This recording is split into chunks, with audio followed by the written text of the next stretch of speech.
पक्षाचा एक कार्यकर्ता म्हणून आज या ठिकाणी समस्त मुस्लिम समाजाकडून जे तबलीग जमात ते इज्तिमा जे होत आहेत त्याच्यावर एक खोटा आणि एक अतिशय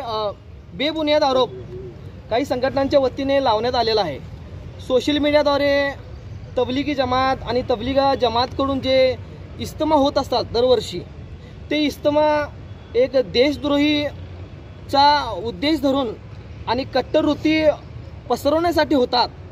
असे घाणेरडे आरोप तबलीग जमातवर झालेले आहेत। सोशल मीडियाच्या माध्यमातून हे व्हिडिओ आमच्यापर्यंत आलेले आहेत की तबलीग जमातच्या इज्तिमांना रोका, त्यांना विरोध करतो आणि यापुढे आम्ही महाराष्ट्रात असे इज्तिमे होऊ देणार नाही असे खासदारांच्याकडून आमदारांच्याकडून एक प्रकारे मुस्लिम समाजाला धमक्या देत आहेत। प्रथमतः आम्ही तीव्र शब्दात अशा या विरोध करणाऱ्यांचा निषेध करतो। तबलीगी जमात आणि तबलीगचं काम गेल्या अनेक वर्षापासून, मला वाटतं 100 वर्ष होऊन गेली, आपल्या भारत देशात अत्यंत प्रामाणिकपणे, प्रेमळ आणि इमानदारीने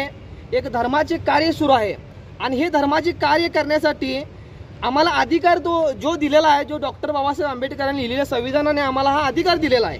या अधिकाराच्या अंतर्गत आम्ही आमच्या धर्माचा प्रसारही करतो आणि प्रचारही करतो, यात काही वावगं नाही। यापूर्वीही पोलीस प्रशासनाला असो किंवा डिपार्टमेंटला असो या तबलीग जमातचा कधीही विरोध केला नाही किंवा सामान्य हिंदू बहुजनांनीही याला विरोध केलेला नाही आहे।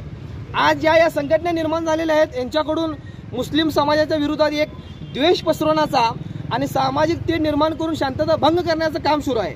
आणि आम्ही या कार्याला, या विरोध करणाऱ्या लोकांना निषेध करतो आणि डिपार्टमेंटला असं आम्ही मागणी करतो की तात्काळ हे जी लोक आहेत, जी इज्तिमाचे विरोध, तबलीग जमातचे विरोध सोशल मीडियाद्वारे जे खोटे अफवा पसरून बदनामी करत आहेत, यांच्यावर कारवाई झाली पाहिजे। तात्काळ अटक करून कायद्याअंतर्गत यांना जेलमध्ये टाकण्याचा आम्ही मागणी करतो।